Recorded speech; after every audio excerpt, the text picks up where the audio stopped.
আল্লাহ এই দুনিয়ার বুকে মাবুদ, এই দুনিয়ার বুকে মানুষ করার জন্য, লেখাপড়া করার জন্য বাবা কতই না কষ্ট করে, সারাদিন কাজ করে, মাথার ঘাম পায়ে পড়ে, অনাহারে থাকার পর পিপাসা লাগে, আল্লাহ পানির জন্য যায়, পানির জন্য যায়, বলে ও আমার দোকানদার ভাই আমাকে একটু পানি দেন, তার সাথে একটু বিস্কিট দেন।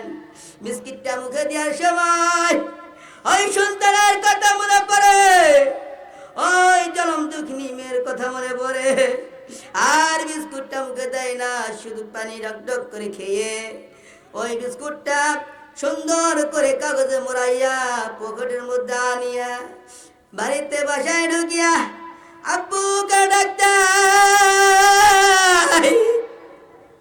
আল্লাহ সে জনম দুঃখিনী বাবা অনেকের নাই। বাবু পৃথিবীর সব জায়গার খবর নিতে পারি, কিন্তু বাড়ির পাশে কবর, বাড়ির পিছনে কবর, 3.5 হাত মাটির নিচে অন্ধকার কবর।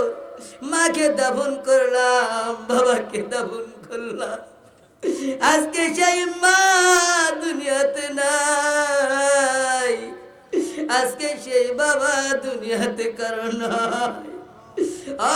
মাবুদ কেমনে মাওলা সান্ত্বনা পাই, তুমি তো রহমান, তুমি তো গফফার।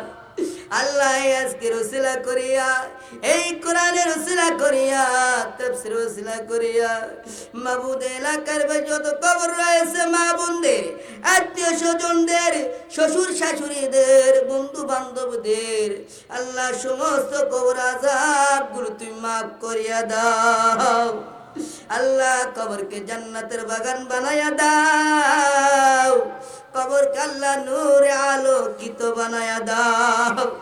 ও মাবুদ জানি না কবে, কখন, কোথায়, কখন জানি আল্লাহ অন্ধকার কবরে যাব রে মওলা। ও মাবুদ সব বিচ্ছুর ঘর, আল্লাহ শুনেছি একটা যদি সাপ যদি সবল দেয় 70 গজ মাটির নিচে পোতায় দেয়। ও মাওলা সামান্য মশা মাছির কামড় সহ্য করতে পারি না, কেমনে আল্লাহ সাপ বিচ্ছুর কামড় সহ্য করব? ও মাওলা খাস করে আমাদেরকে জাহান্নামে দিও না রে মাওলা। আল্লাহ সমস্ত জিন্দেগি গুনাহগুলো মাফ করিয়া দাও, আমাদের সবাইকে জান্নাতের মেহমান হিসেবে কবুল আর মঞ্জুর করে নাও। ও মাওলা আমি গুনাহগার বান্দা মাওলা, যাকে তোমার পছন্দ হয় তার হাতের উসিলা করিয়া দরখাস্ত কবুল আর মঞ্জুর করিয়া নাও। ও মাবুদ তোমার ঘর তওয়াফ না করিয়া, রাসূলের কবর জিয়ারত না করিয়া আল্লাহ আমাদের কাউকে কবরে ডাক দিও না। আল্লাহ যখন মায়ের পেট থেকে আসলাম নিষ্পাপ হিসাবে, আবার যখন আমরা যাব কবরের পেটে নিষ্পাপ হিসাবে ডাক দেও রে মাওলা।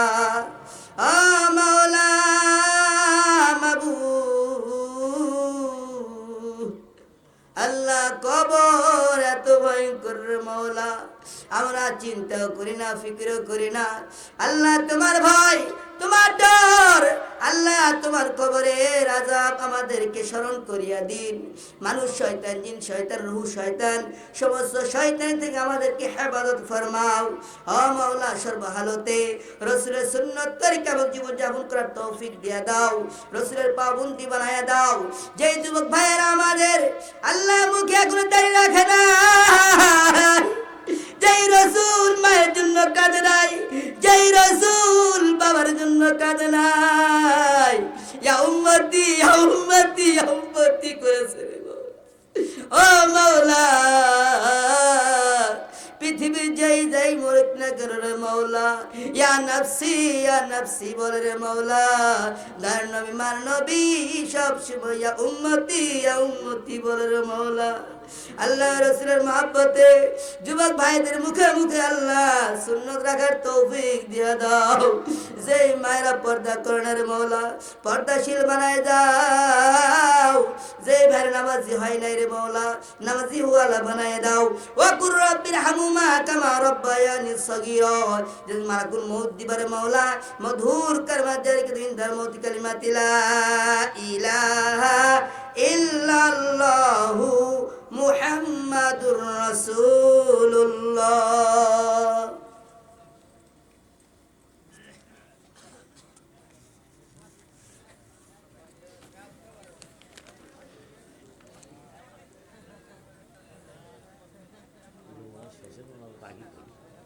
সম্মানিত এলাকাবাসী, পশ্চিম বদ্ধপাড়া পুরাতন শাহী জামে মসজিদ এর উদ্যোগে কল্পে বিরাট ইসলামী জলসা সভাপতি, প্রধান অতিথি, প্রধান বক্তা, দ্বিতীয় বক্তা, তৃতীয় বক্তা আমার মাইকের সামনে ভাই ও পর্দার আলে মা বোনেরা সকলের জন্য আমার আন্তরিক সালাম দিচ্ছি। আসসালামু আলাইকুম ওয়া রাহমাতুল্লাহি ওয়া বারাকাতুহু। ওয়া আলাইকুমুস সালাম ওয়া রাহমাতুল্লাহি। আউযু বিল্লাহি মিনাশ শাইতানির রাজীম। বিসমিল্লাহির রাহমানির রাহিম। ওয়া মা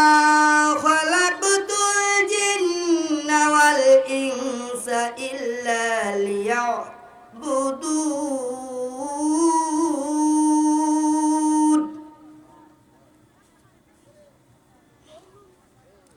আলহামদুলিল্লাহ। কি ভাই আমার ওয়াজগুলো ভালো লাগতেছে না?